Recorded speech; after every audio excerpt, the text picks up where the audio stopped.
This is the last chapter of I the Master. So we're reading the automation of general intelligence. That's where we're at. I'll make sure that this one is not behind a paywall, so anybody can go back and watch the summary. I might do like the beginning and the end one. We'll see. Okay, so we start with a quote from Logic Magazine Manifesto 2017. We want to ask the right questions. How do the tools work? Who finances and builds them? Whom do they enrich and whom do they impoverish? What futures do they make feasible and which ones do they foreclose? We're not looking for answers. We're looking for logic. Another quote from Politically Mathematics Manifesto 2019. We live in the age of digital data, and in that age, mathematics has become the parliament of politics. The social law has become interwoven with models, theorems, and algorithms. With digital data, mathematics becomes the dominant means in which human beings coordinate with technology. Mathematics is a human activity, after all. Like any other human activity, it carries the possibility of both emancipation and oppression. I mean, already, I feel like this is what I felt like this book was going to be about, is calculating like some kind of horrible Black Mirror episode, calculating like our portions of what we're allowed to have and whatnot. Hey, Gladiator. Hey, baby. One more quote. He loves putting like 3 or 4 quotes at the beginning of each chapter. Relics of bygone instruments of labor possess the same importance for the investigation of extinct economic formations of society as do fossil bones for the determination of the extinct species of animals. It's not what is made, but how, and by what instruments of labor that distinguishes different economic epochs. Instruments of labor not only supply a standard degree of development, which human labor has attained, but they also indicate the social relations within which men work. And that's Marx. Hey, baby. Thank you so much for the likes. Okay, we're off to a good start already today. Hey, Christy. So there will be a day in the future when current AI will be considered an archaism, an archaism. It's got a lot of interesting like turns of phrase that it uses. I would never call something an archaism. I don't like putting ism on things, but okay. One technical fossil to study among others. In the passage from Capital above, Marx suggested a similar analogy that resonates with today's science and technology studies. In the same way in which fossils disclose the nature of ancient species and the ecosystems they lived in, similarly, technical artifacts reveal the form of the society that surrounds them and runs them. The analogy is relevant, I think, for all machines and for machine learning, whose abstract models do, in reality, encode a concretion of social relations and collective behaviors, as this book has tried to demonstrate in reformulating the 19th century labor theory of automation for the age of AI. What's that positive impact? So this book began with a simple question. What relation exists between labor, rules, and automation? In other words, the invention of new technologies. To answer this question, it has illuminated practices, machines, and algorithms from different perspectives, from the concrete dimension of production and the abstract dimension of disciplines such as mathematics and computer science. The concern, however, has not been to repeat the separation of the concrete and abstract domains, but to see their coevolution throughout history, eventually to investigate labor, rules, and automation dialectically as material abstractions. So, he's saying a lot of words to say, like, he's trying to understand how work, labor, automation, all of these things have evolved alongside with what we now call AI. So this was an evolution of AI, and their idea is that AI stems from the division of labor. So artificial intelligence has been highly connected to labor since its inception. He made the whole argument throughout this book. Chapter 1, is he going to do a recap? He is. He is going to do a whole recap. I hate a fucking recap. I hate a recap chapter. Thank you. You like them? I just got them done. I wasn't sure, but yeah. No, yeah. Yeah. No, that's what's up. No, really. They look good. You're right. Okay, so Chapter 1 emphasized this aspect by highlighting how ancient rituals, counting tools, and social algorithms contributed to the making of mathematical ideas. To affirm, as the introduction did, that labor is a logical activity is not a way of abdicating the mentality of industrial machines and corporate algorithms, but rather recognizing that human praxis expresses its own logic or anti-logic, a power of speculation and invention before technoscience captures and alienates it. The thesis that labor has to become mechanical on its own before machinery replaces it is an old fundamental principle that has simply been forgotten. That's an important part. And I don't think he said that quite as clearly in the book. He hasn't said that like quite as simply. But labor has to become mechanical before it can be automated. As illustrated in part 1, it dates at least back to Adam Smith's exposition in The Wealth of Nations, which Hegel also commented upon already in his Jena lectures. Hegel's notion of abstract labor, I did not know that, by the way. I did not know Hegel was a Adam Smith stan. Well, I mean, I wouldn't call him a stan, but I didn't realize Hegel was reading Adam Smith. But if I read Hegel, then I would know that, wouldn't I? How are we doing today, guys? Say hi in the chat. So, as seen in chapter 2, it fell to Charles Babbage to systematize Adam Smith's insight into a consistent labor theory of automation. Babbage was critical here. He complemented this theory with the principle of labor calculation, known as the labor principle. Basically, that you can calculate how much a person costs, or like how much their labor is going to cost.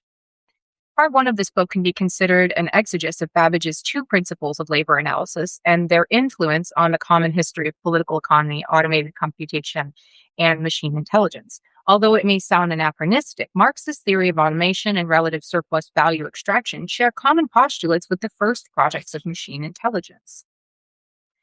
Marx overturned the industrialist perspective, the eye of the master, that was inherent in Babbage's principles. In Capital, he argued that the social relations of production, the division of labor, drive the development of the means of production, not the other way around. So it's not about the means of production or the tools or the steam. This is I gotta pull up Popper's. I can't remember if it's Conjecture and Refutation. I think it is. Although I want to put everything in Conjecture and Refutation. It's either Conjecture and Refutation or Open Society and Its Enemies. It's probably Open Society and Its Enemies because he basically all he does is like dog on Marx the whole book, whereas Marx is like I think barely mentioned in Conjecture and Refutation. But in Open Society and Its Enemies, Popper says why he doesn't like Marx, and this is part of why that Marx places labor. I mean, he doesn't say this the division of labor at the bottom. He actually puts the means of production at the bottom. And what Matteo's saying here is it's really not the means of production. It's the division of labor that drives the means of production. So I wonder what Popper would say to that. I'm sure he would still not support Marx at that point.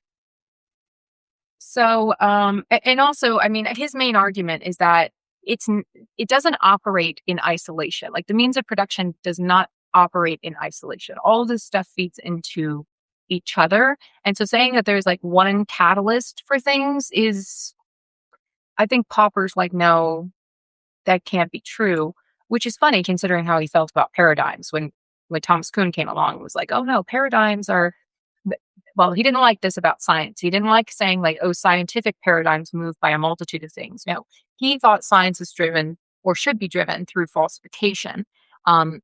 That's the proper way to drive science, not necessarily that that's the way it had been done entirely. But he does make the argument that we conjecture and we refute, and that's kind of something that we push forward, like throughout time, basically.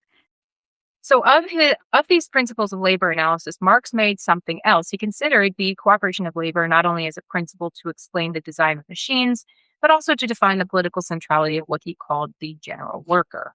The figure of the general worker was a way of acknowledging the machinic dimension of living labor and confronting the vast automation of the factory on the same scale of complexity. Eventually, it was also a necessary figure to ground on more solid politics the ambivalent idea of the general intelligence that Ricardian socialists Thompson and Hodgkin pursued. This book has provided an expanding history of the division of labor and its metrics as a way to identify the operative principle of AI in the long run. We've seen at the turn of the 19th century, the more the division of labor extended into a globalized world, the more troublesome its management became, requiring new techniques of communication, control, and intelligence. While within the manufactory, labor management could still be sketched within a simple flowchart and measured by a clock. It was highly complicated to visualize and quantify what Emil Durkheim already in 1893 defined as the division of social labor. The intelligence of the factory master could no longer survive the entire production process in a single glance. Now, only the infrastructures of communication could achieve this role of supervision and quantification. New mass media such as the telegraph, telephone, radio, and television networks made possible communication across countries and continents, but they opened up a new perspective on society and collective behaviors. James Venegar aptly described the rise of information technologies as a control revolution that proved necessary for the period of governing the economic boom and commercial surplus of the global north. After World War II, the control of this extended logistics became concern for a new discipline of the military that bridged mathematics and management, operations research. However, it should be considered that also the transformations of the working class across countries marked by cycles of urban conflicts and decolonial struggles were among the factors that prompted the rise of these new technologies. Still do. Chapter 6 endeavored to trace the historical coincidence between cybernetic projects and self-organization. Why do you call it a historical coincidence? He knows damn well he doesn't think it's a coincidence. The scale shift of labor composition from the 19th to the 20th centuries also affected the logic of automation, the scientific paradigms involved in this transformation. The relatively simple industrial division of labor and its seemingly rectilinear assembly lines could be easily compared to a simple algorithm, a procedure of an if-then structure, which was equivalent in the logical form of deduction. You know, I'm a little annoyed that we're doing this recap, and I don't feel like he's synthesizing. I mean, I could probably skip this recap, but it's only a few pages. So I think it's good for some of us that haven't been here, but hopefully he'll do some kind of synthesis at the end here. Deduction, not by coincidence, is the logical form that via Leibniz, Babbage, Shannon, and Turing innovated into electromechanical computation and eventually symbolic AI. Deductive logic is useful for modeling simple processes, but not systems with a multitude of autonomous agents, such as society, the market, or the brain.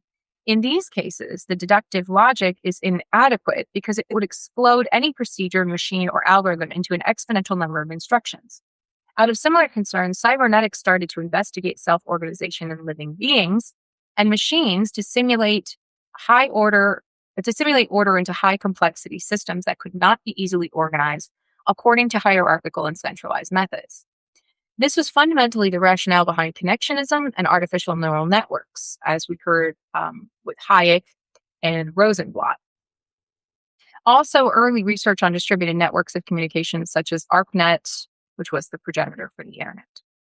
Across the 20th century, many other disciplines recorded the growing complexity of social relations. The twin concepts of Gestalt and pattern, employed respectively by Kurt Lewin and Friedrich Hayek, described earlier in the book, were an example of how psychology and economics responded to a new composition of society. Lewin introduced holistic notions such as force field and the hodological space to map group dynamics and different scales between the individual and mass society. By the way, he did not really mention Lewin that much in the book. So just pointing that out.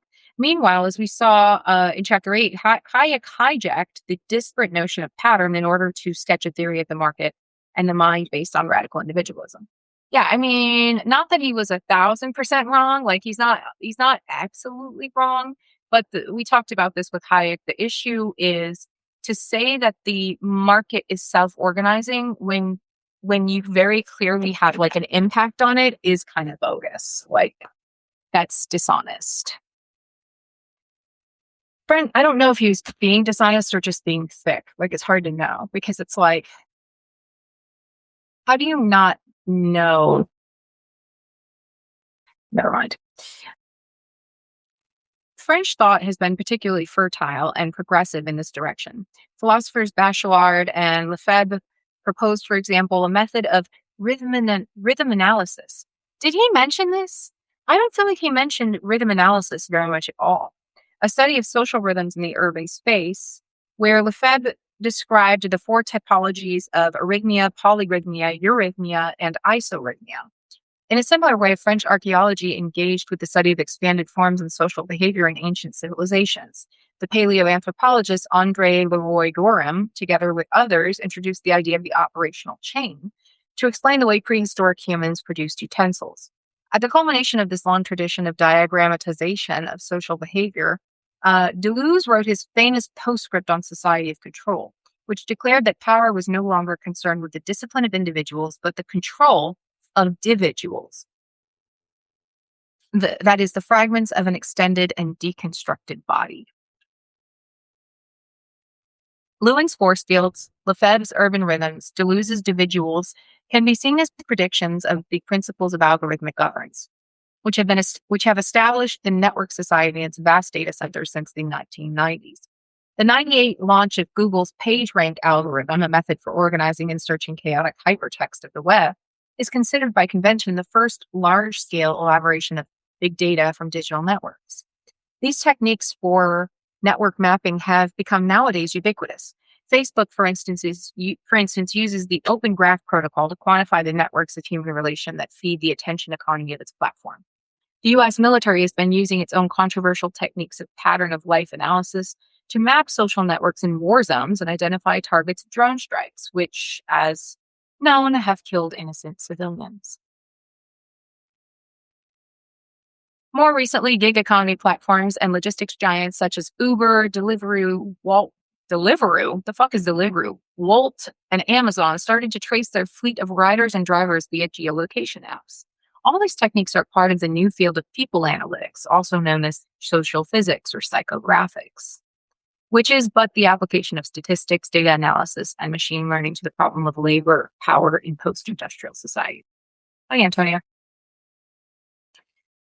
If attractive concepts such as pattern and gestalt or model are not situated in an economic perspective, their use may easily turn into a self-referential culturalist exercise.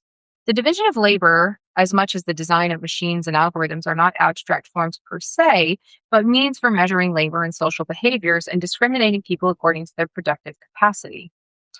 My issue here was the whole issue I have with this is I'm not entirely sold on the idea that all of this stemmed from the division of labor. Like he made a really good case with Babbage, but like this whole thing about Gestalt psychology and psychometrics being like a tool of the same thing, that's a bit of a hard sell for me because he's saying Rosenblatt, like that lineage to me was a little bit murky. Saying Rosenblatt studied psychometrics and tried to build what was very in vogue at the time is like a calculated, firm archetype system where you could quantify individuals and put them into a hard category. I mean, it was just kind of what was in vogue at the time if you were doing a PhD thesis in psychology. So it's hard for me to say like that this was their intent all along. I don't like that anyways. I don't like trying to say that someone's intent was that.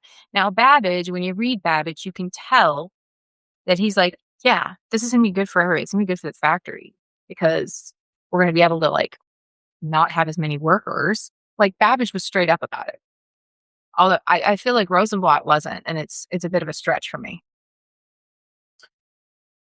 As the Babbage principles outlined, any division of labor entails a metric, a measurement of a worker's performativity and efficiency, but also a judgment about classes of skill, which involves an implicit social hierarchy. Metrics of labor were introduced to assess what is and what is not productive, to manipulate a social asymmetry while declaring an equivalence to the money system. During the modern age, factory, barracks, and hospitals have pursued a discipline and organization of bodies and minds with similar methods, as Michel Foucault sensed among others. At the end of the 19th century, the metrology of labor and behaviors found an ally in the new field of statistics, psychometrics. Psychometrics had the purpose of measuring the skills of population in resolving basic tasks, making statistical comparisons on cognitive tests rather than taking measurements of physical performance, as in the earlier field of psychophysics. As part of the controversial legacy of Alfred Binet, Charles Spearman, and Louis Thurstone, psychometrics can be considered one of the main genealogy of statistics, which has never been a neutral discipline so much as one concerned with the measure of man, the institutions of norms of behavior, and the representation and the repression of abnormalities. Yeah, I struggle with this too. I mean, is anything neutral? Is anything ever neutral? This is my main issue. Is like, how can you say something is neutral? Something is never neutral. Neutral almost doesn't exist. But like, why do we have to continue using it in that way if we decide that that is the wrong way to use it? We talked about this yesterday with like whether or not one should continue pursuing research if it was acquired by schmatzy Germany.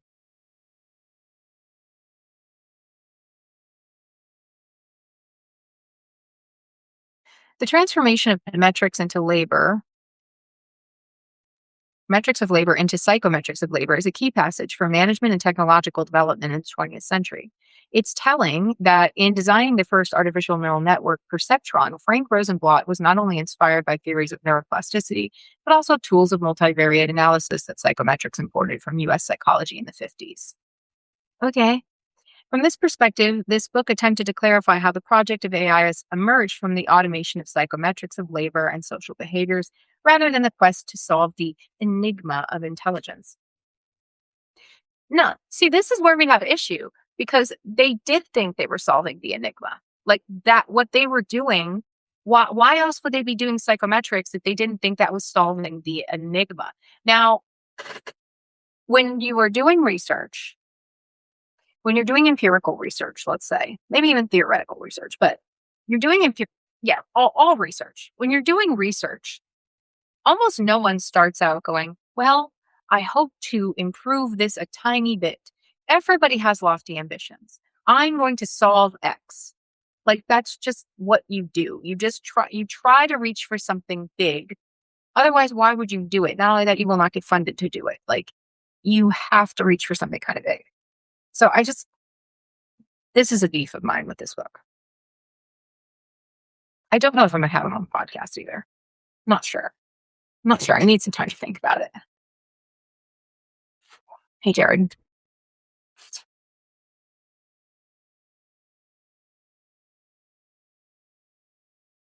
In a concise summary of the history of AI, one could say that the mechanization of the general intellect of the industrial age into the artificial intelligence of the 21st century was made possible thanks to the statistical measurement of skills, such as Spearman's general intelligence factor, and its subsequent automation into artificial neural networks.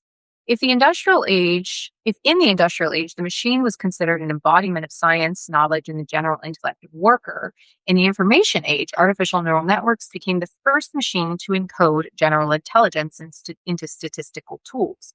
At the beginning, specifically to automate pattern recognition as one of the key tasks of artificial intelligence. The current form of AI, machine learning, is the automation of the statistical metrics which were originally introduced to quantify social, cognitive, and work-related abilities. The application of psychometrics through information technologies is not a phenomenon unique to machine learning. The 2018 Facebook Cambridge Analytica data scandal, in which the consulting firm was enabled to collect the personal data of millions without their consent, is a reminder of how large-scale psychometrics is still used by corporate and state actors in the attempt to predict and manipulate collective behaviors. One day I actually want to look into that scandal because I feel like it's a huge linchpin in the progress in the march to the singularity, which we're already kind of in, I guess. It caused Brexit. Are you saying that seriously? Are you interested in what Tari had to say about machine? Yeah, definitely. Definitely. I mean, I had Anti-Oedipus and A Thousand Plateaus, and it hasn't been on the reading list yet. I haven't felt ready for it. Kind of like Hegel. Like I feel like those are two, maybe next year. I'm not sure. We'll see. I feel like I have to devote some time to those. next, I was looking at what's coming next. I was looking at what's coming next. Pause. I was looking at what's coming next month. We literally have like an 80-page book. Experience Society. I had no idea when I got this book that it was so tiny. But and then the one after that, Idiotism, is it's also tiny. So I'm like, we're gonna have we might be able to have a companion reader with that next month. So this one by Neil Curtis is a little longer. The type is kind of small. It's a little longer, but it's still only 167 pages. Meanwhile, this one was 245. So we'll finish both of these super early. You're never ready, only do something. I know. I know. Yeah, so next month we will choose a companion to read along with Experience Society and probably with Idiotism as well. I'll think about that over the next couple weeks that I'm out. Cancel. Okay. Given their legacy in the statistical tools of the 19th century biometrics, it's also not surprising that deep artificial neural networks have recently unfolded into advanced techniques of surveillance, such as facial recognition and pattern of life analysis. Critical AI scholars such as Rusha Benjamin and Wendy Chung have exposed that the racist origins of these techniques of identification and profiling, like psychometrics, almost represent technical proof of the social bias of AI. Does anybody deny that? By impact? Mm. Are people actually denying that racism and bigotry and like social prejudices are baked into some of these systems? I wasn't aware that people were actually denying this. I'm not sure how they could. I think mostly we're just resigned to it. We're like, well, it's like I don't know if I ever told you guys the story about the guy who came over to my house when I lived in Oregon, and he was looking for a leak in my like water line, and he said something about his wife. He was married to a Black woman. He really wanted to tell me he was married to a Black woman for some reason. And he was like, yeah, it's just really important. I think I'm really proud of being married to her because, there's the two, call it like the two body problem or something like, the marriage. What he's saying is there is the double income problem, I think. Black women are the least likely to benefit from a dual income I think in the US. Maybe, yeah, I think US for sure. I can't speak anywhere else. And I said, yeah, really sucks. I said, so who do you think should not benefit from it? I mean, actually, that's, I think, an interesting question. It's a fucked up question to ask, but like, how do we get there unless we're like making Uyghurs marry Han Chinese? You know what I mean? Like, how do we, which, I mean, they're incentivizing it. But nobody wants that in the US. No one wants a system in the US that incentivizes people to get married in that way, in that very weird, like racially, like or identitarian kind of inspired way. Nobody wants that. So it's a question, but it's not one that we are willing to deal with through incentives or legislation or anything like that. Government mandatory Black wife. Yeah, right. That's exactly what I'm saying. Right. So, I mean, but what do you do with that? So, I feel like, what was I saying that? Oh, yeah, yeah. It's about how do we deal with the biases that are baked into AI?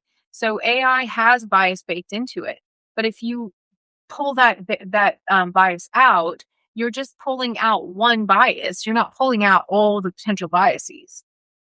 So there's that.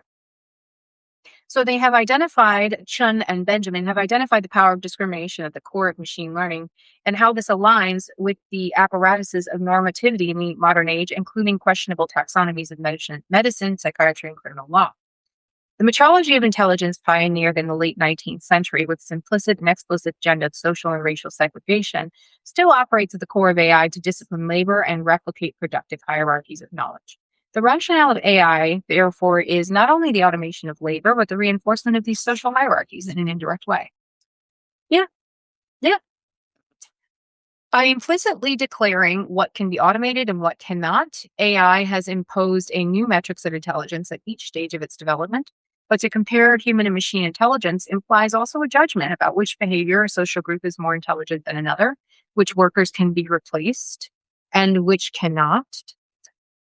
Ultimately, AI is not only a tool for automating labor, but also for imposing standards of mechanical intelligence that propagate more or less invisibly social hierarchies of knowledge and skill.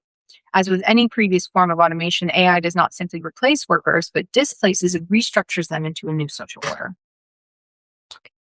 Bars. Hello, Peter. The automation of automation. AI is a tool for class warfare. Yeah, I mean, yes, I think he's getting to that point. He hasn't said that, but not explicitly.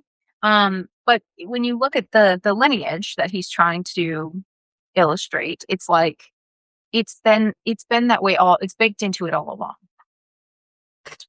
Looking carefully at how statistical tools that were conceived to rate cognitive skills and discriminate between people's productivity turned into algorithms, a more profound aspect of automation becomes apparent.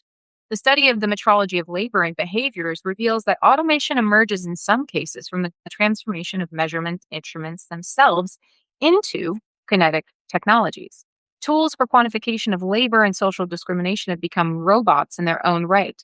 Before psychometrics, one could refer to how the clock used to measure labor time in the factory, and it was later implemented by Babbage for the automation of mental labor in the difference engine. Cyberneticians such as Norbert Wiener still considered the clock as a key model for the brain and the computer. In this respect, the historian of science Henning Smidgen has noted, one thing I don't like about this? He's introducing new fucking people. Henning Smidgen? Y'all heard me talk about Henning Smidgen in any of these chapters? No. I don't like it when people bring new shit into the conclusion. It's rude. It's just rude, but okay. Maybe there's a reason for it. Henning Smidgen. Yeah, we need the suffering clock for sure.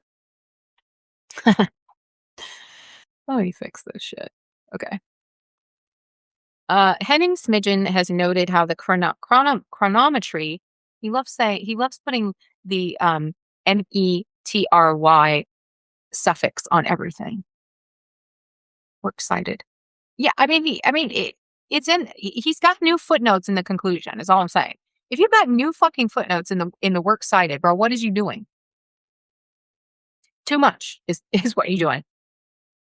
So he noted how chronometry of nervous stimuli contributed to the consolidation of brain metrology, and also McCulloch and Pitt's model of neural networks. What the fuck does that mean? The chronometry of nervous stimuli contributed to consolidation. This is such a throwaway sentence to me. Like,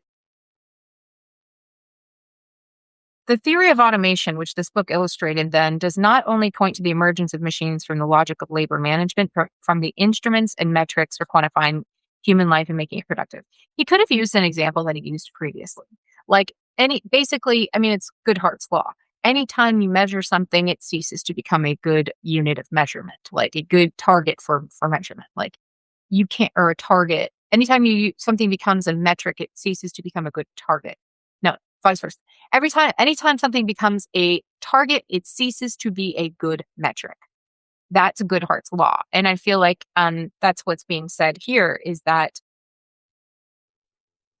in metricizing things, automating metrics and KPIs and all this shit, we are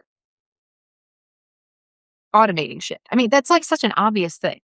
Like, that's obvious. It's from the instruments and from the metrics themselves. It just feels like, why the fuck did you need to say that? Job? Is Job in here? When AI becomes conscious, is that proof humans don't need a soul to be conscious? As the gentleman said, yes, off topic. Yeah.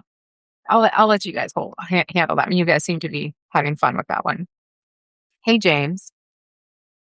All right. So this book sought to show that AI is the culmination of the long evolution of labor automation and quantification of society. The statistical models of machine learning do not appear to be radically different, but homologous to the design of industrial machines. They're indeed constituted by the same analytics and intelligence of tasks and collective behaviors, but with a higher degree of complexity, a higher number of parameters.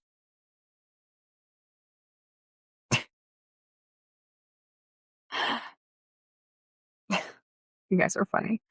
Like industrial machines whose design gradually emerged through routine tasks and trial and error adjustments, machine learning algorithms adapt their internal model to the patterns in the training data through comparable trial and error process.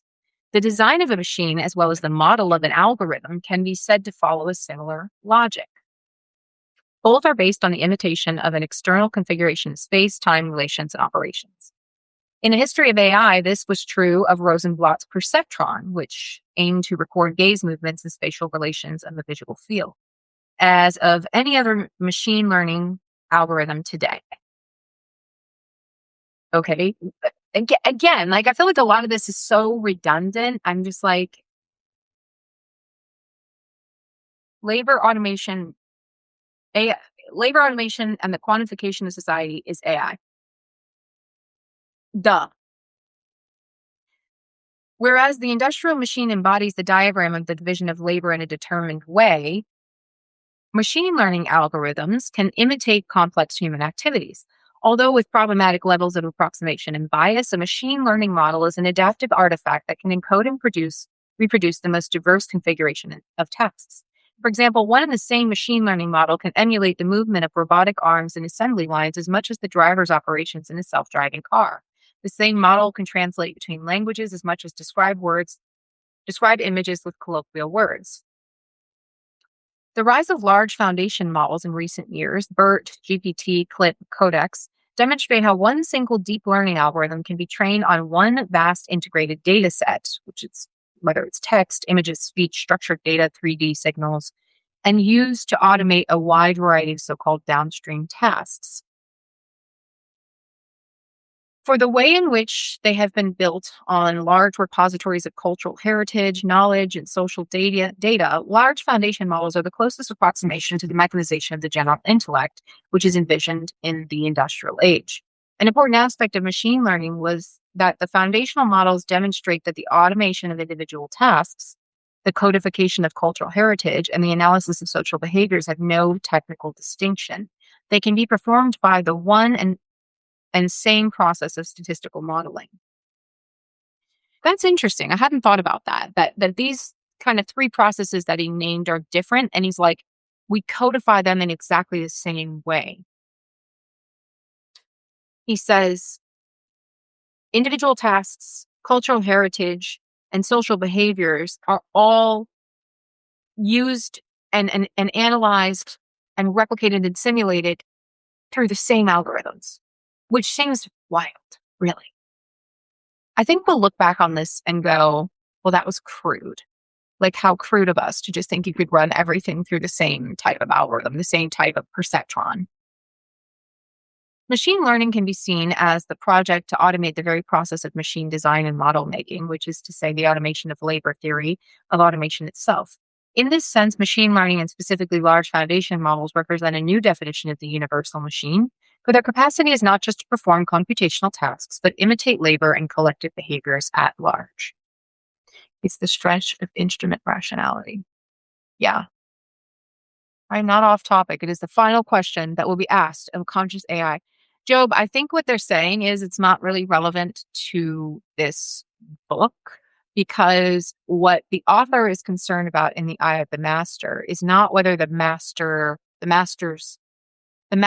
tool has become conscious. It's about how have we developed the eye of the master and what does the eye of the master do?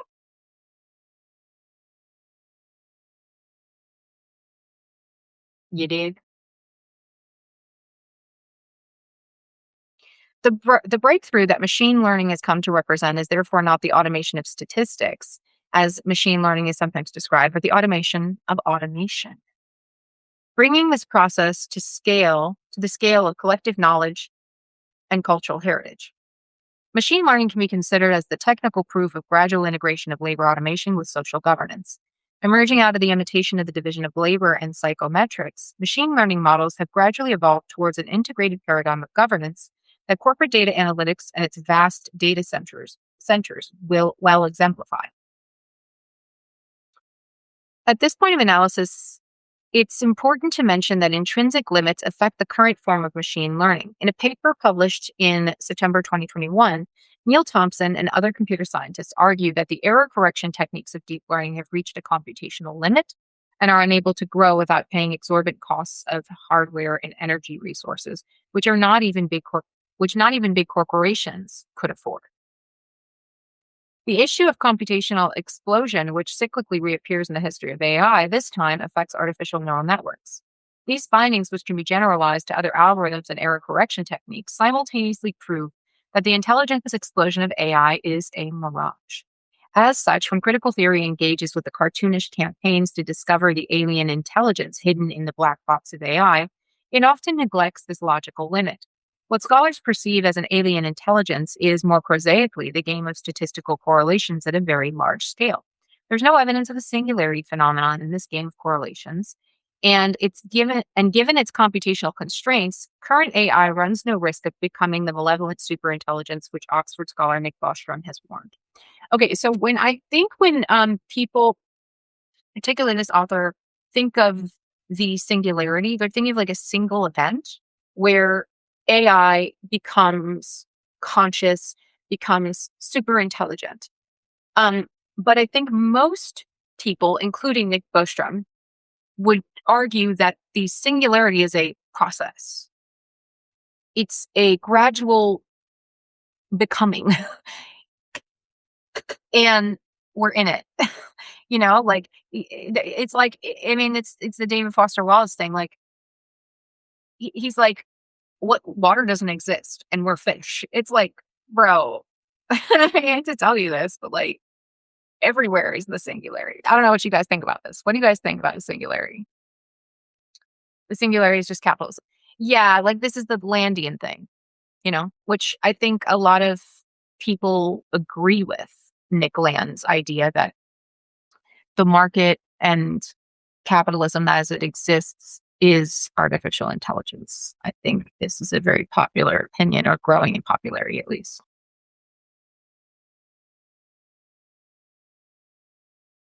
Aware of itself and able to decide input. Ostrom follows Chalmers, right? It's about being outpaced. I don't know what you mean by that. Singularity is when Smith's invisible hand becomes sentient. I don't think so. Sentience doesn't have anything to do with it. You guys are talking to Job too much. Job is all about consciousness, but it's really not about consciousness at all. The singularity doesn't require consciousness. The singularity is the point at which intelligence surpasses us. It doesn't require consciousness. Consciousness is a completely separate question. Only that consciousness doesn't need a soul actually defines soul. You guys are annoying me. So I'm going to stop reading the comments. Next comment that says consciousness, I'm blocking that person. Undoing the master algorithm. Okay, yeah. Okay. I know. I'm joking. Of course, you guys have fun. Go play.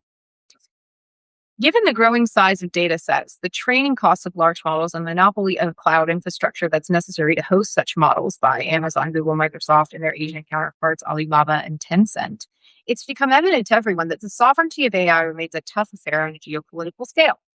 The confluence of different apparatuses of governance, climate science, global logistics, healthcare, towards the same hardware, cloud computing, and software, machine learning, signals an even stronger trend to monopolization. Aside from the notorious issue of power accumulation, the rise of data monopolies points at a phenomenon of technical convergence that is key to this book. The means of labor have become the same ones of its measurement, and likewise, the means of management and logistics have become the same ones as economic planning. This became evident during the COVID-19 pandemic, when a large infrastructure for tracking, measuring, and forecasting social behaviors was established. Cha-ching. This infrastructure, unprecedented in the history of healthcare and biopolitics, was not created ex nihilo, but built upon existing digital platforms that orchestrate most of our social relations. Do you get streamer girl points for comments? Yeah. Comments are good. Yeah. Thank you. You like them? Actually, I was unsure. I just got them done. I was very unsure, but I did love them. Yeah. Yeah, we streamer girl points for comments. So yeah, I'm just joking, guys. Joe's still there, isn't he? Okay. He got upset. The infrastructure unprecedented in the history, blah, blah, blah, blah, blah. Particularly during lockdowns, the same digital medium was used for working, shopping, communicating with family and friends, and eventually healthcare. We're talking about Zoom? We're talking about Zoom. Thank you, Joe. Digital metrics of the social body, such as geolocation and other metadata, were key for the predictive models of the global contagion, but they've been long in use for tracking labor, logistics, commerce, and education. Philosophers such as Giorgio Agamben have claimed there he is again, have claimed that this infrastructure extended in the state of emergency of the pandemic. Why are we not talking about Benjamin when we talk about the state of emergency? Also, by the way, I didn't yell at him. Did I yell at him? Come back. Gerrymandered consciousness. You guys are having fun for a Tuesday. I love it. So Agamben says that the infrastructure extended the state of emergency of the pandemic. While in fact, by the way, I did not know this. So he wrote, Agamben wrote a paper, Where Are We Now? The Epidemic as Politics in 2021. I don't know I think it's a book, not a paper. What's the flame war? What's the flame war? He says, while in fact its deployment to healthcare biopolitics continues decades of monitoring the economic productivity of the social body, which has passed unnoticed to many. Well, it's not even that it's unnoticed. It's that everybody's like, what the fuck am I going to do about it? The technical convergence of data infrastructures reveals also that contemporary automation is not just about the automation of the individual worker, as in the stereotypical image of the humanoid robot, but about the automation of the factory's masters and managers, as happens in the gig economy platforms. Oh yeah, think about this. Like, I love this when people talk about they do DoorDash or they do Uber. They're like, I don't have a boss. I'm like, oh, right. You don't have a boss. You don't have a boss, right? So I had a friend who was here in Nashville visiting, and her girlfriend was being a cunt. And am I gonna get trouble today? I should not have said that. Anyways, she's being a lovely young lady in the back of this Uber, and she asked this man something like, "Do you get bitches?" And the Uber driver, speaking of getting banned, the Uber driver was not happy about this question. The girlfriend was drunk, and my friend was like, "Dude, like, stop! You're gonna get me like banned from Uber." And her account, in fact, did get shut down and flagged for harassment. So when you say you don't have a boss, like, I mean, vice versa. So like any passenger could have done that to the driver. But like when you say you don't have a boss, you always have a boss. Your boss is capital efficiency. Exactly. Your boss is even more irrational because you cannot appeal to your boss. At least for me, having like a physical boss, I can be like, yo, this thing we're doing is unfair and I don't feel like I should be judged on it. And they can be like, bet, I like you. We won't do that. Or, sorry, you're a see you next Tuesday. We are doing that. So you have a tiny bit of agency and influence when you still have a boss. So there's that. This whole like moving to the gig economy, and nobody ever thinks about that or talks about that. Like we all bitch about corporate America, but well, those of us, the last of the corporate Mohicans, bitch about corporate America. But at least we still deal with a human. Your profitability is ultimately your boss, no matter what. And Anton says it too. Yeah. Yeah. So from giants of logistics like Amazon, DHL, UPS, Mobility, Uber, Foodra, DoorDash, probably, social media like Facebook, TikTok, Twitter, platform capitalism is a form of automation that in reality does not replace workers, but multiplies and governs them anew. It's not so much about the automation of labor this time as it is about the automation of management. Under this new form of algorithmic management, we are all rendered as individual workers of a vast automation comprised of global users, Turkers, like the mechanical Turk, basically. Drivers, riders of many sorts. The debate on the fear that AI fully replaces jobs is misguided. The so called platform economy, in reality, algorithms replace management and multiply precarious jobs where you're just cut off because you asked the driver a bad question. Although the revenues of the gig economy remain minoritarian in relation to the traditional local sectors by using the same infrastructure worldwide, these platforms have established monopoly positions. As AI as a middleman would be a good question for Sal for yours. No, AI as a middleman is a bad thing. AI as a middleman is a bad thing. Hate it. The power of the new master is not about the automation of the individual tasks, but the management of the social division of labor. Yeah, this is bad. Against Alan Turing's prediction, it was the master, not the worker, that the robot came to replace first. One wonders what the chances of political intervention in such technologically integrated space would be, and whether the call to redesign AI that grassroots and institutional initiatives advocate for is either reasonable or practical. AI is simply the manifestation of capital in a tool rather than a person. Yeah. I'm just thinking about what he says here. Like, is it even practical or reasonable to redo AI? I mean, somebody will. Somebody is going to go back and look at the architecture and try to do something different. Certainly. Um, there's also this theory of like how we get to these super intelligent algorithms or AIs or whatever you want to call them. There's many of them rather than just like one singular ruler. It could be also like the Lord of the Rings, one AI to rule them all. That's entirely possible. But that would probably mean that one of these has a huge head start, which I tend to think sometimes that these companies get ahead of each other and they know what they're doing. Like they know who's got what. And Fable getting shut down is probably part of this. Is like trying to keep the playing field somewhat level. My Marxism brain is saying this guy failed to Marx hard enough. Well, it depends on what you mean by that. I don't think so.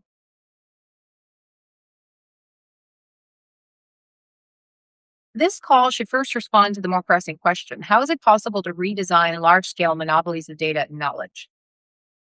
As big companies such as Amazon, Walmart, and Google have conquered a unique access to the needs and problems of the whole social body, a growing movement is asking not just to make these infrastructures more transparent and accountable, but to collectivize them as public services, as Frederick Jameson has suggested. This is dumb.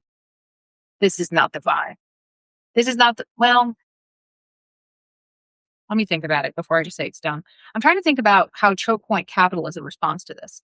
And my only issue with this is what will happen with this is if we collectivize these services, the same thing will happen to government institutions that always happens. The funding will get ripped out from underneath them. All the problems will be pointed out and they will become empty shells of bullshit red tape that we have to cut through. That's even harder to cut through than a lot of the corporate shit. He was economy turned classic liberal. He didn't include an alienation. The machine as capital replaced the the bourgeois as capital. That's a good point. Yeah, he did not. I mean, he kind of talked about it in terms of separating mental and physical labor. Barely. Barely. I don't know if that counts.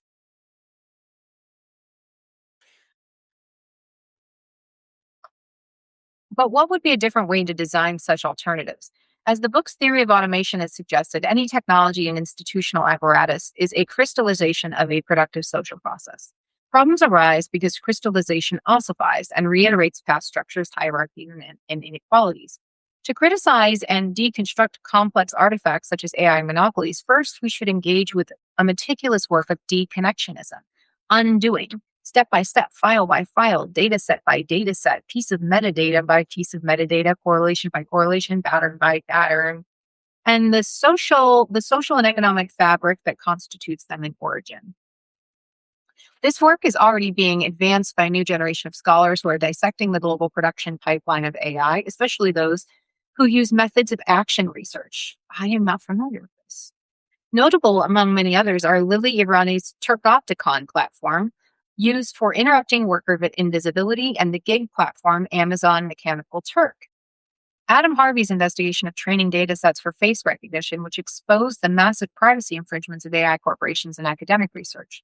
The work of the Politically Mathematics Collective from India, who analyzed the economic impact of COVID-19 predictive models on the poorest population and reclaimed mathematics as a space of political struggle. The labor theory of automation is an analytical principle for studying also the new eye of the master, which AI monopolies incarnate. However, precisely because the emphasis on the labor process and social relations that constitute technical systems, it's also a synthetic and sociogenic principle, to use Frantz Fanon and Sylvia Wynter's programmatic term. What at the core of the labor theory of automation is ultimately a practice of social autonomy. Technologies can be judged, contested, reappropriated, invented only by moving into the matrix of the social relations that originally constituted them. Alternative technologies should be situated in these social relations in a way not dissimilar to what cooperative movements have done in the past centuries, but building the alternative algorithms does not mean to make them more ethical. For instance, the proposal to hard code ethical rules into AI and robots appears highly insufficient and incomplete because it doesn't directly address the broad political function of automation at their core. Sociogenic, meaning like it's coming from the social rather than like biological or technical. It's arising from the social. It's not about hard coding ethics into something. I think there's a pluralism here at play that is missing. That's what I think he's not saying here, but should be. What's needed is neither techno-solutionism or techno-pauperism, but a culture of invention. This is not what I expected him to say. Design and planning which cares for communities and collective and never entirely relinquishes agency, intelligence to automation. Yeah, okay. But how do we do that, Broseph? Like, let me finish. The first step of technopolitics is not technological, but political. It's about emancipating and decolonizing, not abolishing the organization of labor and social relations on which complex technical systems, industrial robots, and social algorithms are based. Specifically, their inbuilt wage system, property rights, and identity politics. New technology. So he's basically like, if we can't tear it all down, we have to pull some shit out of it and rebuild the engine, basically. New technologies for labor and society can only be based on this political transformation. It's clear that this process unfolds also by developing not only technical but political knowledge. One of the problematic effects of AI on society is its epistemic influence. Tell me about it. The way in which it renders intelligence as machine intelligence and implicitly fosters knowledge as procedural knowledge. The project of a political epistemology to transcend AI, however, will have to transmute the historical forms of abstract thinking, mechanical, technical, mathematical, arithmetic, and statistical, and integrate them as a part of the toolbox of critical thinking itself. In confronting the epistemology of AI, a regime of knowledge extractivism, a different technical mentality, a collective counterintelligence has to be learned.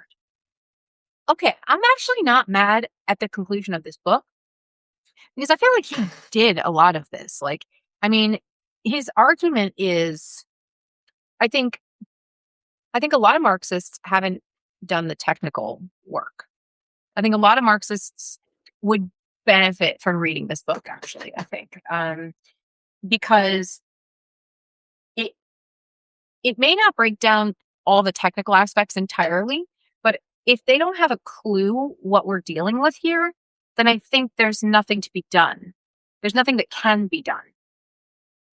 So the whole like learn to code thing, maybe that's still relevant.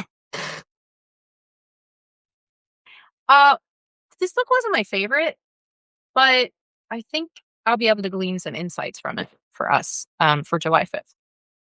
Yeah. Okay. Well, I gotta go pack. And then I think I'm gonna go skate. And that's it. Hope to see you guys July 5th. I don't think I'm going to be reading anything while I'm out, but I have a couple little novels that I'm gonna read. John Updike. I'm gonna bring a couple with me, maybe one or two. I might also try to write some videos. I might try to, I don't know. We'll see. Whenever I have like 2 weeks off of work, I'm like, I'm gonna do all the things. And then if I don't do any of the things. So we'll see. Fuck horseshoe theory. We're on that full right there. Tell me about it. All right, dudes. I will see you July 2nd. Yeah, July 2nd. I'll be back and we'll start Experience Society. Okay, bye.